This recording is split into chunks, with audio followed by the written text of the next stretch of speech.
we started some conversation in while we were talking about lunch and what this was about. And I think that, ideally, I would like to maybe set the ball rolling in the idea of maybe across the spectrum. When we think about it, we have representatives from all areas and all dynamics of when you think about where does addiction start? What are the important contributing pieces? Housing, obviously, treatment, community supports, and developing that relationship. So maybe let's start down there with Robin and around some housing and the importance of housing and some of the stuff that you're doing in Lethbridge with other community partners and see what that feels like. Yeah. Thank you. I'm turned on, right? Am I? Okay. All right. Wow, that sounded awkward. Okay. Let's just get started. So, anyhow, so Lethbridge Housing, what we are the housing management body mandated by the province of Alberta to provide affordable and social housing across the housing continuum, excluding the lodge. We're also the community-based organization tasked with making sure homelessness is non-reoccurring and as short-lived as possible. So some of the really neat things we do in Lethbridge is we create partnerships knowing that we can't do it alone.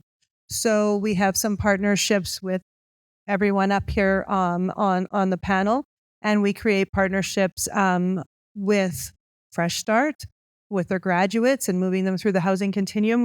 We are working on a new thing with the Blood Tribe Department of Health with the shelter, creating pathways for individuals that are experiencing struggles in their life, whether it's chronic homelessness, episodic homelessness, something that takes them from here to there, and creating them a pathway that they can walk along and ensuring we're putting the supports in place to see them succeed.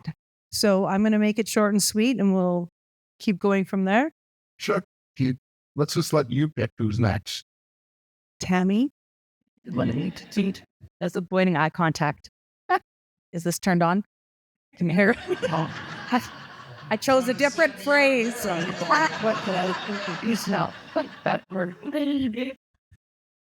with Alberta Health Services, Addiction and Mental Health Outreach. So we're one of the newer programs, not the newest, but newer. And we're a low barrier program that provides support to all kinds of individuals, but typically people who struggle to engage with the mainstream services. It may be complicated to access. We go out and provide the care. And so our team, it's big. We have over 50 staff.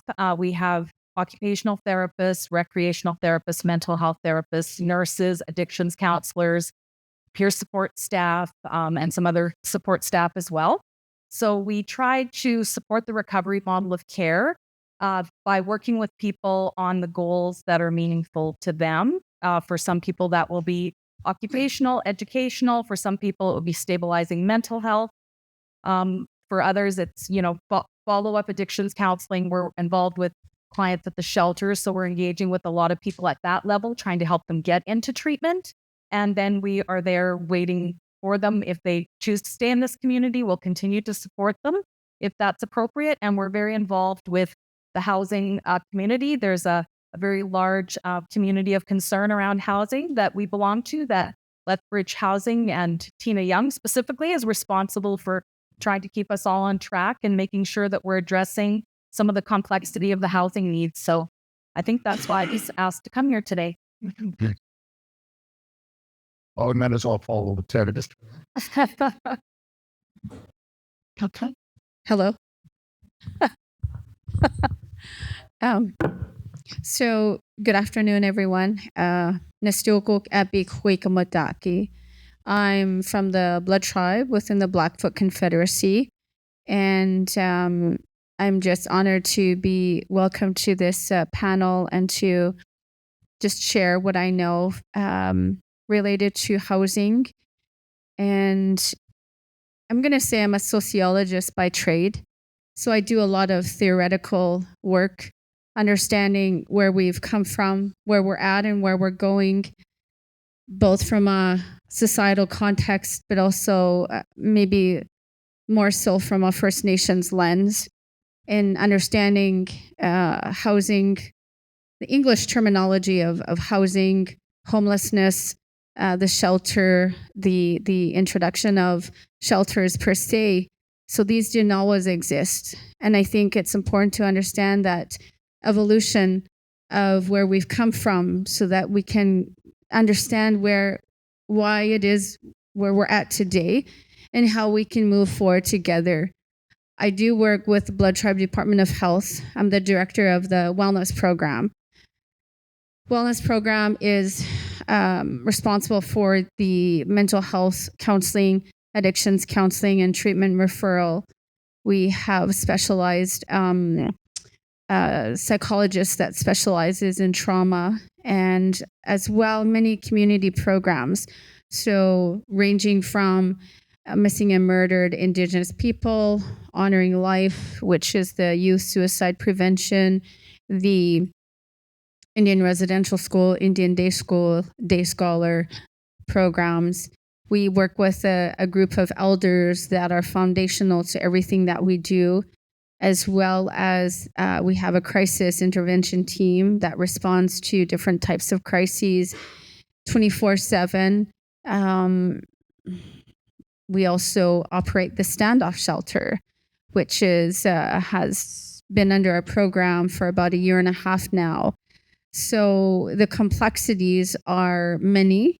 The issues are diverse and dynamic, as well as understanding that First Nations people, I'll say Blackfoot people in this area, don't understand many times homelessness because they're part of the land. And so when we can flip the context, flip how we understand our connection to the land, what quote unquote housing means, it could mean an array of different things for many people. But for Treaty 7, Blackfoot territory, it's a different narrative, a different story altogether. And I think creating this open dialogue helps people understand and connect to each other and create meaningful relationships along the lines of truth and reconciliation, that everyone is part of that. All Canadians are part of that. So we all have this responsibility to respond. And it's not how huge or how dynamic, it's that we walk it together. And in any prayer we have, any ceremony we have, it's about connection, it's about honor, it's about respect. And so I hope to be able to shed light on some questions you might have as we move forward in this dialogue that we have today. Thank you.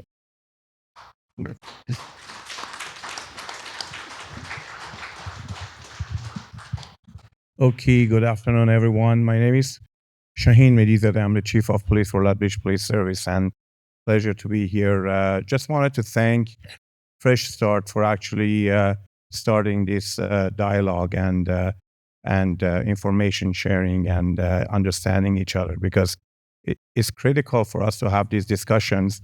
And if I can at least today provide where the police role is in this whole area and what we are dealing with in today's society, hopefully I can shed some light on that. Just the fact that I'm sitting here with all these other partners in the community is a testament of where we've come over the years. I just finished 35 years in policing, most of it in the RCMP, and the last 3.5 years in Lethbridge. I've worked right across Canada, every province and territory you can think of. And these issues are everywhere. They're not unique to this community. But how we are dealing with them we have really progressed and moved forward in how we are dealing with them. And more importantly, from the police lens, what the police role is in what we can do to help the community. So police, just to give a highlight version, when we deal with addiction, we are not just dealing with one community or one background. Like our city has people from many other countries and many other backgrounds here, and our officers have to actually deal with everyone, trying to balance two things: public safety and also promoting the health of the community. Very, very difficult task to do, because when bad things happen, people are always looking at us to deal with it. When semi-bad things happen, people look at us to deal with it. And when things that have nothing to do with the police happen, they're looking at us to deal with it. So we are in the mix of everything that we talk about. And how do we bring that balance to do our job, keep the community safe, but also promote the health of this community, which comes through teamwork, partnerships. And again, I'm quite happy that, not only in this city, but many other communities in Canada, we are having this dialogue where police is actually involved in discussions to see how we can actually, what is our role to play to provide people who are suffering from addiction a path to recovery and get them on the right track. At the same time, when bad things happen, we are there to serve the rest of the community who actually expect us to do what we do. So I'll be looking forward to any questions you have. And again, thanks again to Fresh Start for doing this. Thank you.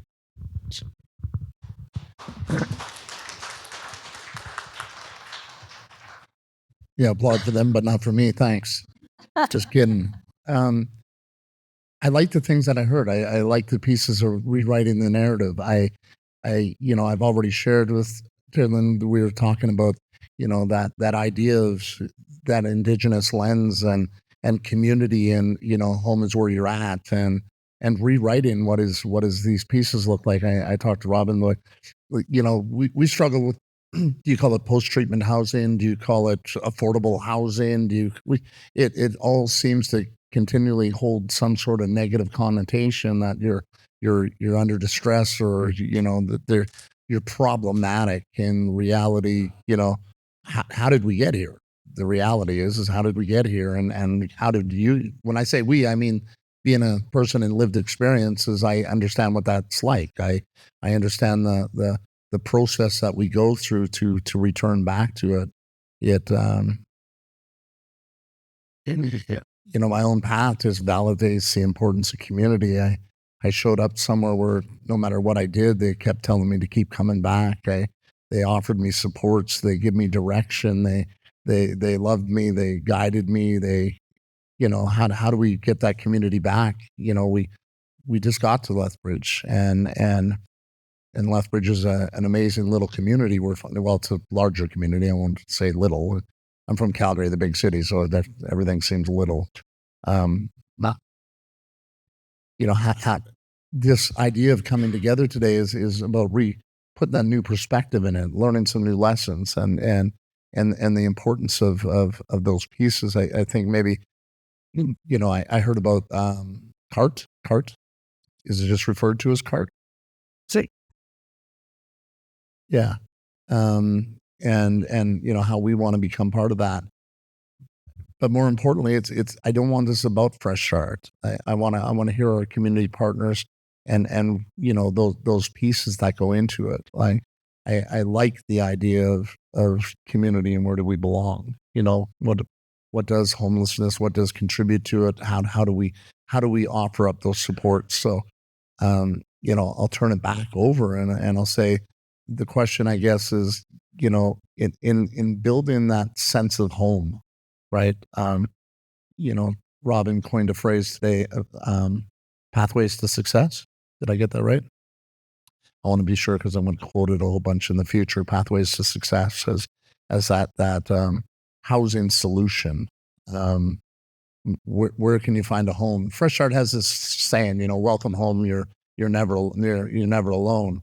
And it's I said in the meeting today, I said it's kind of like a double-edged sword, because we build this environment that just keeps returning when there's so many other resources and so many other abilities and so many other opportunities from organizations and groups to offer those supports. So Maybe we'll go back to Tammie. You can talk about some of the supports that are out there. Yeah, how's that? You just looked at me for a second. I got it. Well, there's a ton of support, and that's the one thing that you realize with the cart table is that there's a lot of support and there's a lot of enthusiasm to be involved.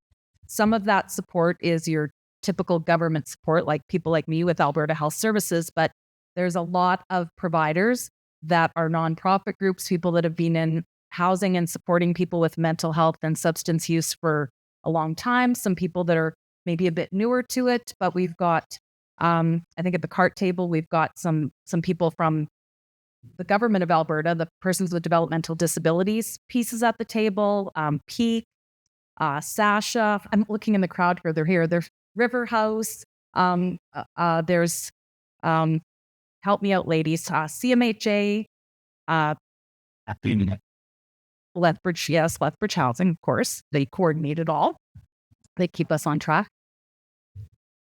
Yeah, that's right. Youth to seniors. So Woods is at the table. There's yes, AHS. Yes, we're everywhere, but we're under construction. That's right. Things are changing with us, but we're just forging ahead. And I think the important part that I've realized, and I think this is there is some Indigenous influence that comes from this, is the importance of how important it is to be relational in this work, and that you have to build those partnerships and you have to take care of those relationships. And somebody needs to be responsible for bringing the people together. And then you need to take responsibility for staying in that community and contributing, being an actual person that contributes to the community. And I think we have that is really strong in Lethbridge. Maybe because it's a bit of a smaller city, we're able to do it a bit more easily. We've had to move, though. We were hosting these meetings. We're at Lethbridge Housing, but we've had to get a big room at City Hall because there is just a lot of passion around helping people and working together, because housing it's becoming an increasingly challenging issue. So Can I jump in? Okay. Yes. So around this, there's lots of lingo in this in what we do. But what we did when we took over the reins on the provincial funding side, we said, we can't do this alone. It takes a community. It takes a village of organizations and people to find success. And so this table was created of, you're the expert in this field, you're the expert in this field, you're the expert in this field. Let's sit down together and let's problem solve. And let's problem solve it one at a time. And sometimes it takes time to problem solve one at a time, but every single person that comes to that table, every single name that hits that table matters. They matter to someone. They matter to someone that loves them, that wants to see them succeed. So the important thing about that cart table is that we've been able to show, and very successfully, is that this community cares, and we will one at a time work together to help people find their highest degree of success.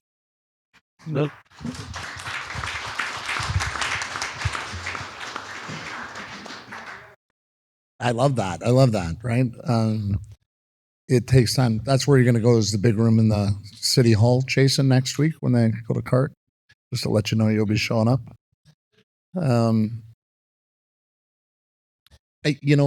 heard that kind of that Indigenous angle. We've talked about the village. We've talked about, I want to go back to Terri-Lynn and say, can we talk about that Indigenous perspective of community? I just want to be sure that we know that we're not reinventing the wheel, or we've come up with some secret recipe that we've overlooked here. That it's already. I spoke at a conference, and we were talking about, one of the statements I said was, recovery needs a new narrative, right? We need to redescribe this, and it's ROSC and so on. It's not new. We've been doing it for a really long time, and what you're describing is that those pieces, but that same lessons came, pass along. I think sometimes we could, philosophically learn a little bit more. So if that's not out of order. Yeah. I don't even know what I'm asking, So, yeah, you're good. You're good. You're going to do it. Thank you. It's good that it's a dialogue, and we'll go where the conversation, where the energy needs to go. And I'm in no way an expert on my culture. I just have a lens that I will speak from. So connection and community could be, I guess, looked upon as your connection to your spirit, your higher power, connection to yourself, connection to those around you, connection to the land and the environment. And coming from a Executive lens and context, we are equal with everything around us. Humans along the way thought we were superior, and that's our ego and that disconnect from spirit. So if we really want to look at recovery and Blackfoot means to overcome, means to forgive, means to survive. So it depends on the context of the conversation, the individuals in the conversation. And so gamotan is the word that I've used often. And I write about recovery in my PhD dissertation. And when we flip the lens and make it about spirit, when we make it humanistic and not so disconnected in the context that we're talking about it today in Canadian society as those who have addictions. Even the word addictions, we need to clarify what that means. We're dependent on a substance, so we have to clarify a lot of things. We generalize too much, and that creates this notion of, well, I don't really know anything because so many things are generalized. So many things are from the English vocabulary. Many of you have unique languages that you're trying to hang on to, and you see it from that lens. And so it creates a different narrative altogether.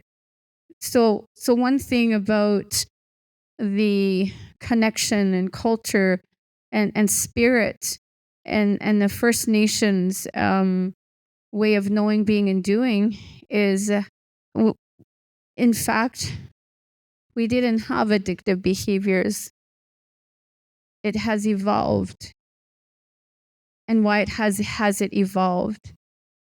And so when we can look at it from another narrative, another lens, I wasn't meant to be this way. Somewhere along the lines, this had occurred in Canadian society, in many societies, in fact. And why did that happen? So remember, I'm a sociologist, so I'm taking you back into a time where industrialization just bam, all over the world. So in fact, we're all manifestations of this without us really knowing that.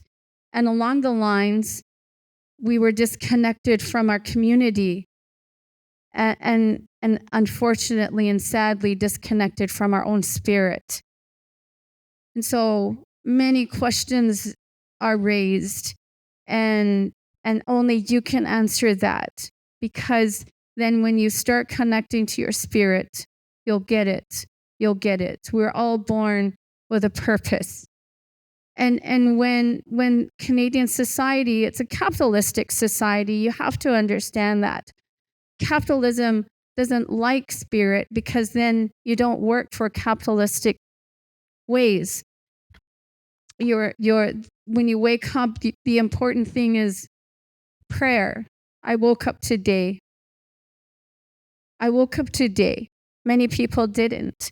And that's a gift. So when we can flip it and look at it from ancient way of knowing, being, and doing, and an ancient perspective, then we look at where we're at today differently. We approach things differently. We come together differently. Outcomes are going to be different. Now you know this. You can't not know it now. It's been said.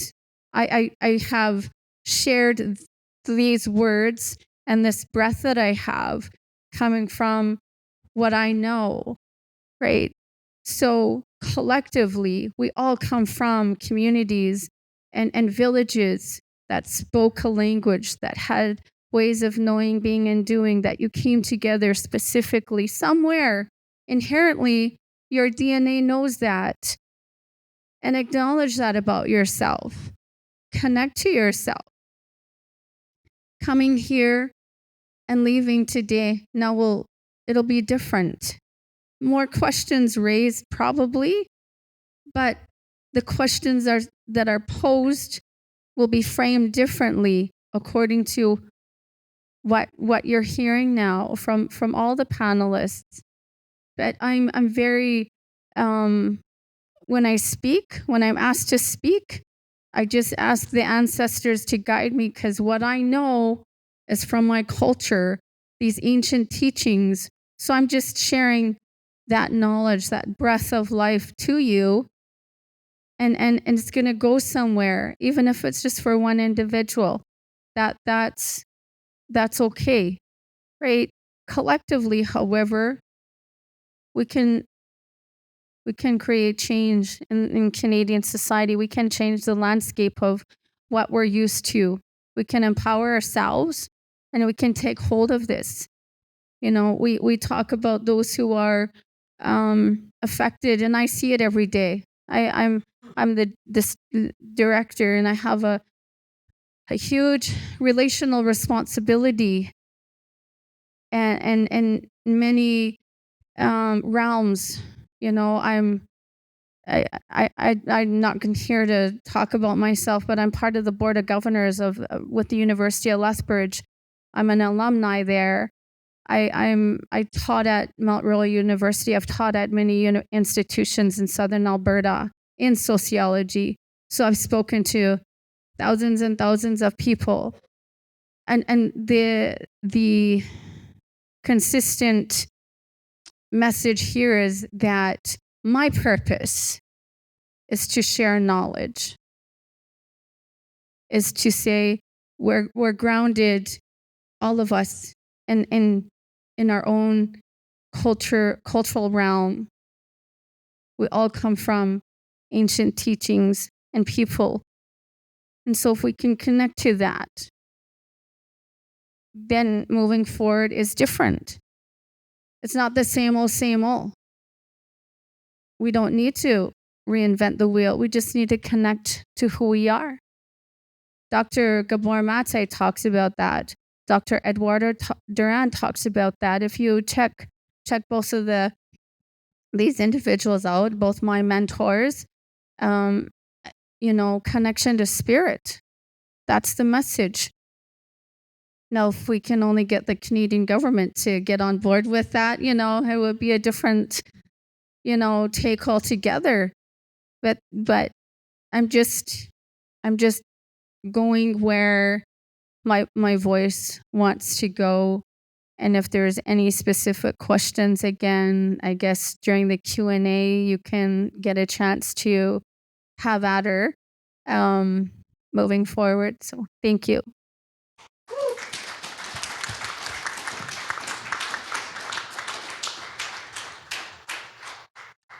I didn't really have a question, but I got exactly the answer I wanted. I think you're on the right track when that happens. When I think about reinventing the wheel, I think about the part like we have a belief system, and we try to talk about having had a spiritual awakening as a result, and we talk about that sense of belonging and people deserving more, and that connectedness, this intuitive insight that we all know. I talk about it in the sense like you already know the answer. There's this internal dialogue that occurs that tells me the right thing to do, and whatever experiences I had control me in a different way. And And I think that ancient teachings, I like that because there's some pieces that we've done well. We've done well in the recovery community and in kind of adopting and adapting and bringing some of these pieces in. And we're, you know, for a bunch of Caucasians, we're getting to the idea of understanding that connection.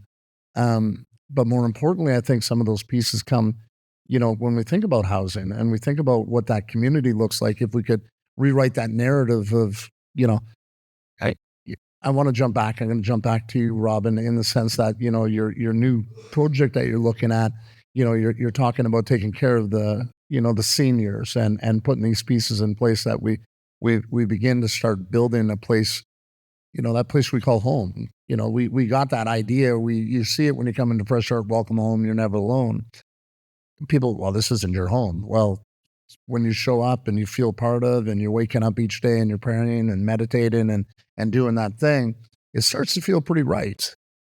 And if it feels right, you know, then I know I'm at home. And you know, how do we create that environment after so that cycle ends? I guess I don't know. I'm just the guy. I want to learn today. I'm just, you know, I got nothing profound other than, you know, what I'm going to walk away with. So, please. So I didn't hear the question, but There never is a question. So I think what we try to do and what our new project is, so our new project is 30 supportive housing units in the city of Lethbridge. It's the first purpose-built supportive housing that we've ever done in the city of Lethbridge for individuals experiencing chronic homelessness that after we're able to successfully house them in a recovery-orientated system of care, they will continue to need supports, things like food security, things like addictions, mental health supports, things like persons with developmental disability support. So this is a project we're just super, super proud of. It's been a long time coming. It was announced about 8 times, but they finally passed me the grant funding agreement, and I'm like, okay, hold on, we're going now. So we finally got it done. Had lots of adversity to it. Had someone take out 3/4 of a page, almost ad in the newspaper to say those people can't be here. Please come and not allow this zoning to go through. So what we've tried to do in our new role is to ensure that everyone has a place on the housing continuum. No matter where you are on it, you have a place. So whether you're currently in a situation where you're in shelter or whether you're all the way up into our affordable housing mix, if something happens and your life changes, we catch you on a different part of that housing continuum. So that's something that we're really trying to create within the system, within Lethbridge. Calgary's done a great job of it. You have a pile of it, but Lethbridge is lacking. So we've created our new build and partnering with the Blood Tribe Department of Health, and we are now the owners of the Lethbridge shelter. We will be expanding the Lethbridge shelter in short order in collaboration with the needs of the Blood Tribe Department of Health. We hope to create a housing continuum in this city where on your good day, you're up, and on your bad day, you're down, but you still have somewhere to be, and you still have these wraparound supports around you. So that's kind of our goal with our new builds. Nice.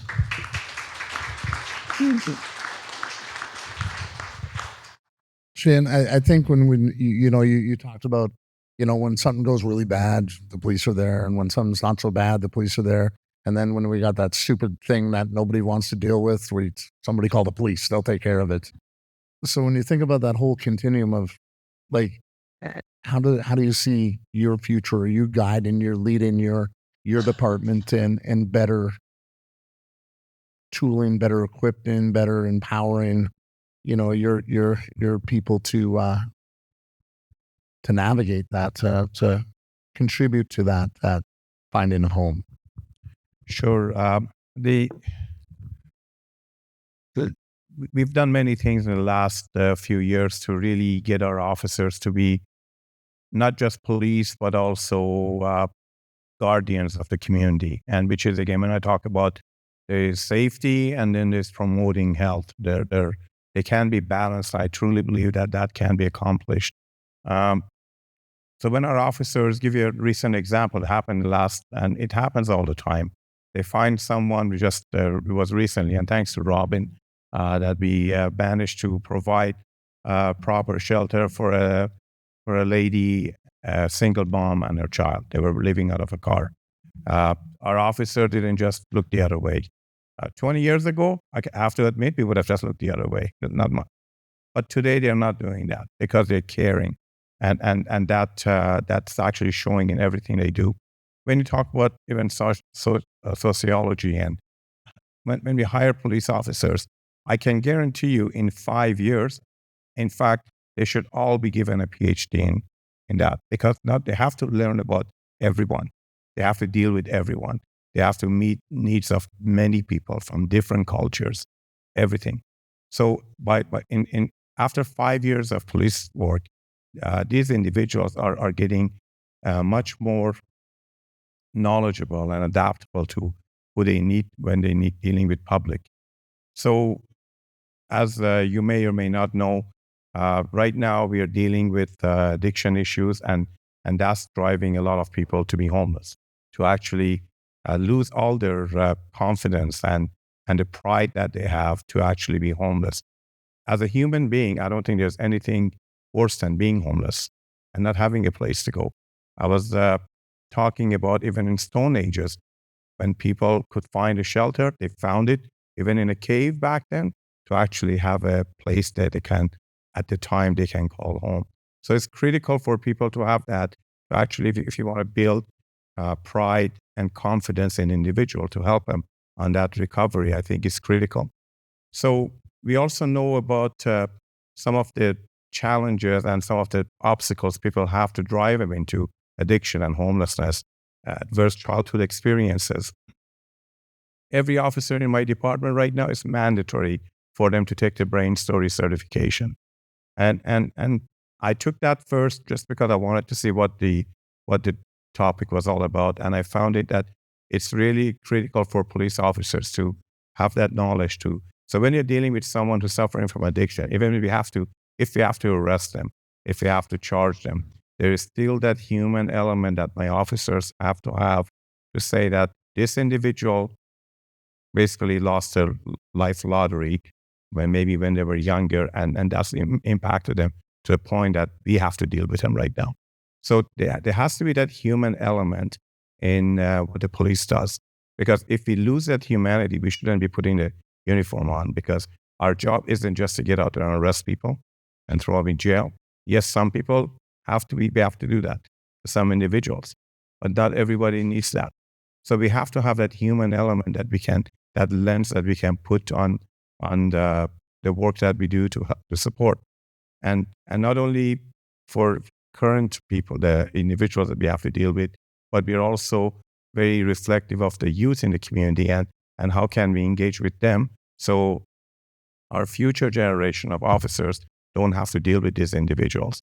And so we've really changed the lens of how we are doing things. Our officers are, again, I don't want to say that they're always doing that. There are times that we need to deploy. We need to have actually show action that, we have to serve the community safety, and that's critical. But even when we do that, we have to have that lens of care and humanity. So right now we are very engaged, even when we have to bring people into our custody in our cell block. We've been working with AHS, and we have actually a full-time, we don't have 24 hours, but majority of the time we have a paramedic in our cell block. And if people are suffering from addiction, we are actually putting them in a room voluntarily if they want to reach out for help, to contact help. There's a doctor at the other end to the virtual opioid dependency program that their treatment is basically either sent to our office, or officers go on and pick it up to bring it to them to start, hopefully get them started on their journey. Through our watch program, we're actually engaged with the downtown people who are suffering from addiction downtown, and they're actually trying to connect people to treatment through either VODP or actually get them into treatment. And I think the number last time I checked, they had almost 65 people that they had helped to get into treatment. Now, I'm not saying all of them are actually, again, it's a process. It's not that first time they go, they're going to be successful and they're out. But we are doing whatever we can to do the outreach that we need to do to help people before we have to arrest them.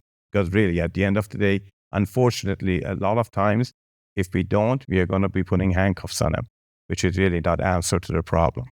So, and even from the use of force, like the policing has changed so much. I just had to take this mandatory course, which is ground fighting. And I thought, oh, here we go. Old guy like me having to go and start ground fighting. I have no issues with that. But again, what we are teaching people right now is not about hitting people anymore.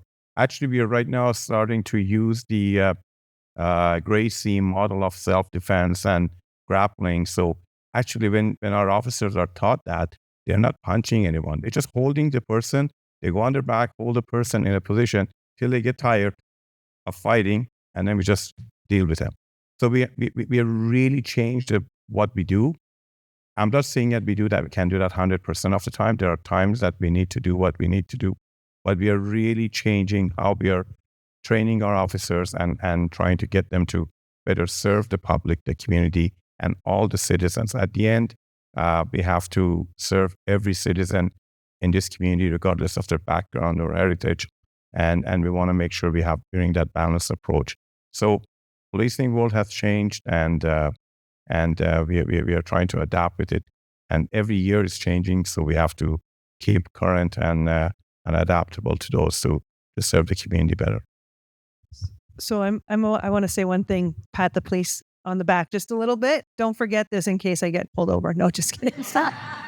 But the other thing that our police do that is just outstanding that the chief didn't mention is the police and crisis team that we have in Lethbridge. We have two police and crisis teams, right? Still, we're hoping to expand that one day. But what a great program for Lethbridge when we have people in crisis we have already housed them. You know, the easiest way to prevent homelessness is to keep someone housed.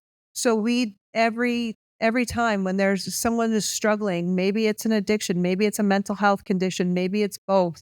That police and crisis team will come and step in and do what they need to do to ensure the success of those individuals so that we can ensure that they can remain housed. So we really appreciate your police and crisis team as well. They do such a great job. So thank you. Well, we had one team here which through some whining on my part, we increased it to 2. Because again, for people who don't know, there's a police officer and a healthcare professional that's partner up to actually be there. So we've when we increased the team from 1 to 2, we're actually seeing much more than double production and output in what they do. And my dream is one day to actually make that into 4, so that we have 24/7 coverage for that team to be able to respond to anything. But again, it takes one police officer and one AHS, the worker and support. So haven't been able to. I don't want to actually reach out to AHS yet to see if they can give us 2 more bodies because I don't know if I can match the 2 officers we are hiring right now. But at some point when our staffing levels get up to snuff, that's certainly somewhere I want to go to have that program 24/7 in the community. Nice. I think, so if you don't know me, it's a psychological theme park up here on the Mehdizadeh. I was thinking about some pieces.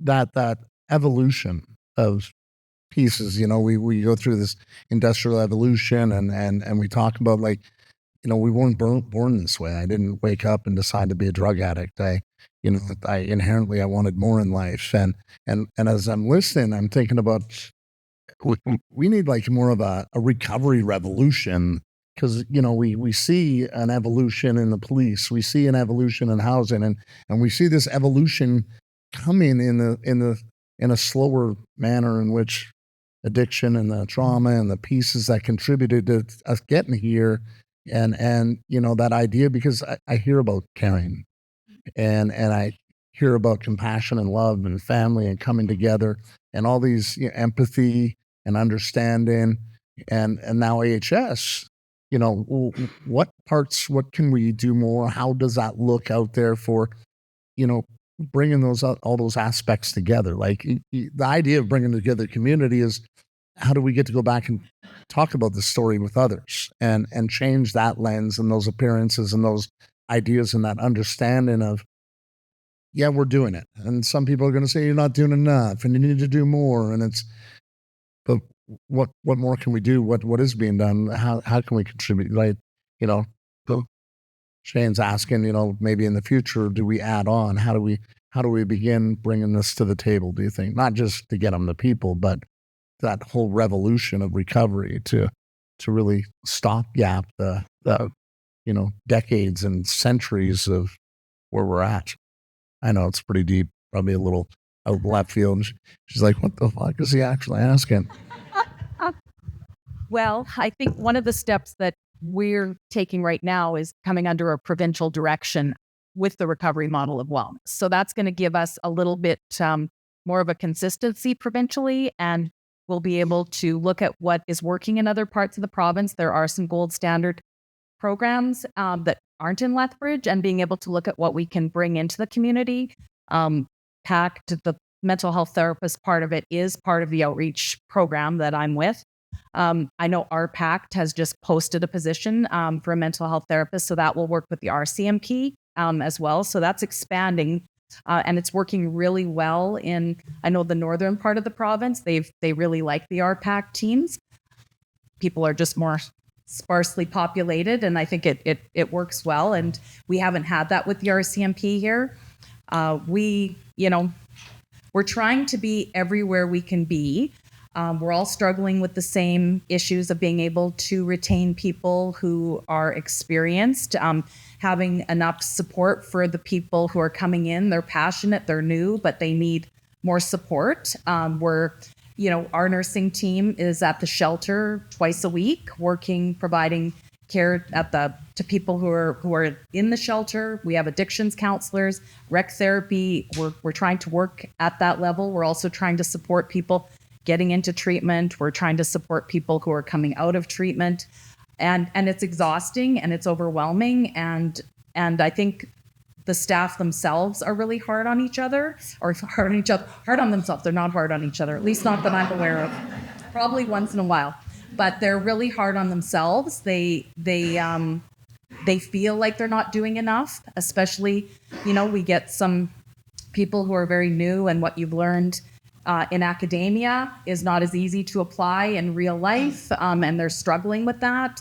They're second guessing whether they can continue on with this work.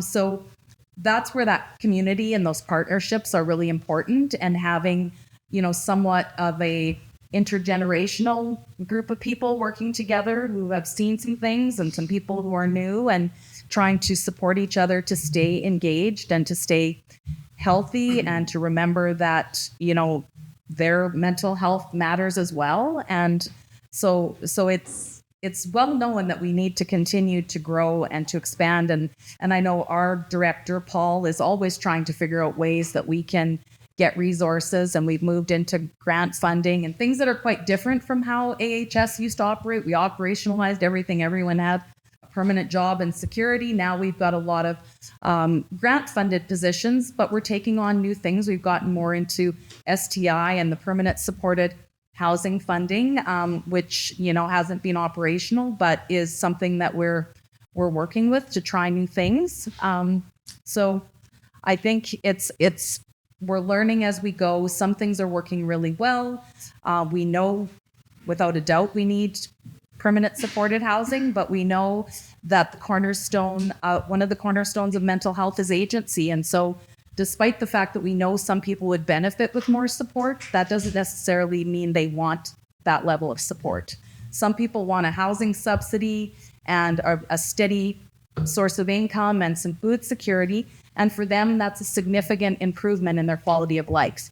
And for other people, they really just want the pressure of chronic homelessness off their back. And they want to be somewhat brought into a community that that loves them and cares about taking care of them for the rest of their foreseeable future. And sometimes some of the work that we're doing is, it really is the problem of substance use has gone on for a long time, and we get past the point of being able to restore people to health. And so there is a part where we are sort of palliating that and providing care. And that's really hard on staff, right? Nurses love to fix things, and they like to see cure. And depending on how far substance use has gone, it isn't always possible. And we've lost a lot of people that we take care of. And there's a lot of grief, and our leadership and people like me, we have to support staff every time that happens. It's hard. It's a loss for everybody. So it's a big job when I talk about it like that. You know, it is a bit overwhelming, but that's the importance of community. And you can't do it in isolation. And that's why everybody, the usual community of people who care, they're all in the audience, and that's great. They don't get tired of coming out and supporting. Yeah, so true. And I think that, you know, again, you know, even though the topic was confusing, the answer was perfect. Like, it was perfect. Because the truth of the matter is what, you know, when I say what more can we do, it's not because let's see how we can wring it out of us. Because I got an amazing team, and we've just learned a whole lot more down in Lethbridge. We got these, you know, new people and the old people, and everybody just, you can ask and they'll just jump to the table. And then it gets confusing because, you know, our Calgary location is made up of a bunch of people with lived experience and no real academic. Well, no, we do. We've had to gain it over the years, but we are able to bridge those pieces. But I think I go back to the, you know, the full page ad or 2/3 of the page ad, you know, not in my backyard. We fought this scenario so long. We've been there, you know, every day. It's people's brothers, sisters, mothers, children, grandfathers, neighbors, colleagues, but not in my backyard. And you're right. It's the same usual suspects. They show up, you come out, you show up, you dedicate your time. Nobody knows about the 7:00 meeting you went to last night that you didn't get paid for, you know, or the paperwork you've sat up to, or the, you know, the extra hours and those extra miles that went. But how do we change that back to the community to say, it is your backyard, right? It is your backyard. How do we broaden this backyard so that we become more active and so on? Because we can have institutions, AHS, and we can have police departments, and we can have these things, but how do we get back to that place where, you know, this is our yard? Like, we all have this responsibility together to contribute, and it can't be carried on the backs of the same 15 people around the table, or, you know, because that happens. That's true. And I'm not here, you know, Shahin referred to it as whining. I'm not going to say whining. I'm going to say, like, somebody's got to tell the truth. Like, come on, let's take a look at it. Like, let's have the, you know, I call it let's have the adult conversation. Like, nobody likes to hear it. Let's sugarcoat it. Let's redirect it. Let's have another meeting about it. No, let's rip it apart and talk about it, man. Like, this is real. This is the real deal. Like, how do we broaden that perspective and put it on people without, you know, catching there like any? Yeah, please. Just a couple of comments. Number one, the problem is when you look at even, you know, we talk about evolution, even evolution of drugs, drugs that are being used today, and their addiction and potency and danger. 5 years ago, they weren't around. 10 years ago, we were dealing with totally different things.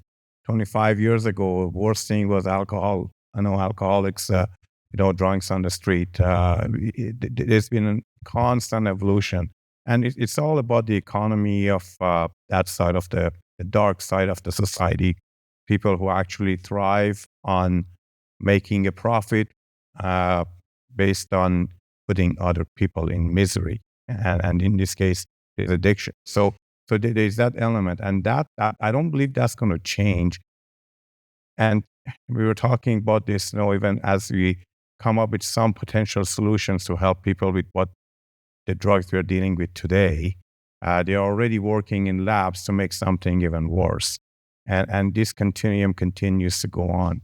So I've had this discussion with some community groups who at times they've told me we have to eliminate the problem. And well, you have to tell them there's no elimination of anything. Really, we can't just take these people and eliminate people. We don't live in those countries. It's a thing that we have to at least recognize that the problem is here. The problem is going to be here, in the future. How do we actually manage that? How do we learn to live with it? And how do we help these individuals to hopefully help the future generations? And for those who are actually suffering, they can get them in the right path. But the whole idea of elimination and getting rid of the problem, these issues have been going on for centuries. And the problem is that the reality is that they're going to continue to go on. But there's a way, I think, that we can balance how we approach the problem. And that's where the community comes in, that we have to have a community who actually understands that and actually wants to be providing some solutions and help into the problem versus complaining about police, AHS, housing. It's easy to sit in your home and complain about everyone and not doing anything about it. So that's where we need to start taking our communities, actually get out there and do something and help the cause versus complain about everybody who's trying to do something. Very much so. I think philosophically, I go back to Terri-Lynn in the comment, when you think about the drug trade and that capitalist kind of view of it, and if recovery is about forgiveness, which we understand it is, right? Like anybody in recovery here will understand some of the first pieces is that self-forgiveness and that healing and the pieces that go along with that. And maybe it's just asking too much. Maybe it's just asking too much of how do you get to the community that understands and strives with that, because it's still a capitalistic community. Like there's still going to be pieces. Everybody's, like, I don't have time for that. I'm busy. I'm going to work. It's being driven by all these things. Yet we can, pontificate all we want about the values and the beliefs. And I know that everybody showed up here has those. They have empathy, compassion, understanding, love, tolerance, forgiveness, and or we wouldn't be here. And there's pockets in the community. I'm not saying everybody who's not here is not. But I something, inherently I just drive to understand and wish to desire the bigger piece of how do we come together to get that a different view, because we go back and forth, community, more help, more things, government comes up and they pay more money and we restructure this and reinvent the wheel and respin it over here and try this. And, for you young people, and you've been around as, long time, you remember like, we tried that in 1982. Well, I was driving here today and it was kind of funny because we were saying, we went past Claire's home and back in the ADAC days, and then, remarkably how the Claire's home looks just like Fort McLeod and, and recovery communities. And, it's kind of like when fundamentally I think somewhere, in the beginning is this piece. Maybe do you want, Jalen, that go back to that capitalist, that community, that piece? Can you? Yeah. That's the question. Oh, pretty good. Yeah. So a couple of things that I've heard the other panelists share, and I'll come back to capitalism. So many of you probably have heard of Dr. Gabor Mate, right? And oftentimes he doesn't say, don't ask why the addiction, but why the pain, right? So why the pain? Then we can go to capitalistic economies. And then we can compare to other types of economies around the world, egalitarian. So when we adopt this way of thinking in this economy, then it's really individualistic. But no one explained it that way. We don't understand that right now because it's so fast-paced. We can't even keep up. We don't even tell our children why they're going to school. We don't even know why they're school. Right? That evolution of specialized training and teaching and knowledge sharing, talk about capitalism and food security. How many of you have land to produce your own food? How many of you were taught how to grow food and the nutritional value in that? These life skills were taken away when industrialization had occurred, because there was this need to have these specialty training so that the wages could increase. And not all of us understand that or in that. Since 1950s, our population has doubled. And at that time, it was about 3 billion. Well, now we're at 7-8 billion. Too short of a time frame to keep up with all of this. How did that happen? How did the teachings happen? Is it the same for everyone? So all of these elements, and we could go on, but do you see how confusing it could be, how disconnected we've become? So ancient times, we were connected to our product, whether it was painting or blacksmith or sewing or weaving. We are connected to our product, right? And then through the chain of industrialization, now we have to make more of that, sell for a profit. So cities were born. This individualistic thinking had come out of that. So we get lost in that. For Indigenous people, specifically for Siksikaitsitabi, which I can speak to, being from that ancestry, spirit was so important and relationship was important. Where does that fit in a capitalistic economy, right? Indian residential schools lasted almost 140 years. That's 7 generations. So 7 generations were taught something other than what they knew. So for many First Nations people trying to catch up to that, it's not why the addiction, why the pain, why the disconnect to spirit. And many times the program that I oversee, one of the programs is our day treatment program. And the foundation is our culture, is prayer, is elder involvement and elder teachings. We don't realize this, but the medicines are within us. We just have to get out of our own way and come to know ourselves, right? It's very challenging. I'm just me. This is how I organize, the way I can make sense out of it, because I could be a really angry woman, given that I'm First Nations, given that I'm under the Indian Act, given that dogs probably have more rights than a First Nations woman does under the Indian Act. So I've overcome a lot, right? I've had to. And I choose not to be angry. It doesn't do anyone any good. It hurts myself. I hurt myself when I'm angry because I don't let the blood flow, the oxygen flow, right? When you're angry and stressed, and all the naturalness of who we are gets affected deeply, deeply. When we're not loved and nurtured in a loving way. Ancient times, First Nations babies, they were it. They were loved by everyone. Our elders were taken care of. So that connection was disrupted. And then now we come fast forward to where we are today, and we see a lot of the apathy. A lot of the statistics aren't very good. They're high statistics, but they're not very good.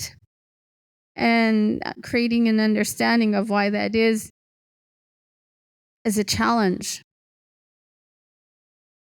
Because of colonization, because of industrialization, because of the land and the taking of the land and our connection to the land.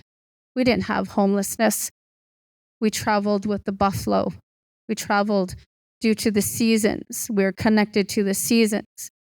Right now, we think changing the clock or turning the clock forward or backward is going to do us justice. What does that really mean, though? Really? It doesn't change anything. It doesn't. So, but we do it. We don't ask why. We do it. So colonization has also affected all Canadian members, not just First Nations, Métis, or Inuit people. So lots of thought-provoking elements I'm throwing out there related to not housing, homelessness. How do we work together? That's on the surface. But you go deep down inside your purpose, your responsibility, where are you going? Know it. Know yourself. Know why you do things. Know why you participate in different circles, in different systems. Know your purpose, because you're responsible for everyone else as well. That's a big responsibility. We might think it's individualistic, but all of you here, now you can't know this. Now you know it. What are you going to do about it? So I'm going to always go back to my mentors when I talk about elements and the knowledge I've acquired and sharing that knowledge. That's my responsibility. I'm a teacher. I'm a lecturer. I share knowledge. I teach what I learn. And I think I've organized it well enough so that I can make sense to those that don't have, this academic mindset. But I can sit and talk with any one person and try and make sense of where we're at today. I think that's a lot of what we're trying to do, how to make sense of where we're at today. How can we collectively come together in a holistic way moving forward? Some of the messages I've heard is community, collectiveness. Ancient times, our genetics are saying that's where we've all come from. If you look at all your family lineage, where you come from, if you're not from Blackfoot territory, then you're from somewhere else, right? And your teachings from your ancestors and how they lived, they took care of each other.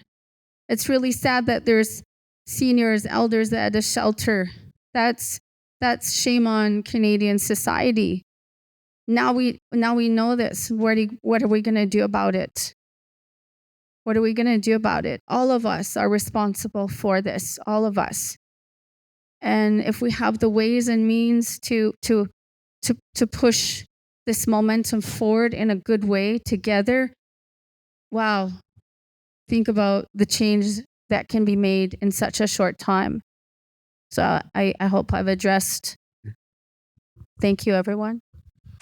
Yeah.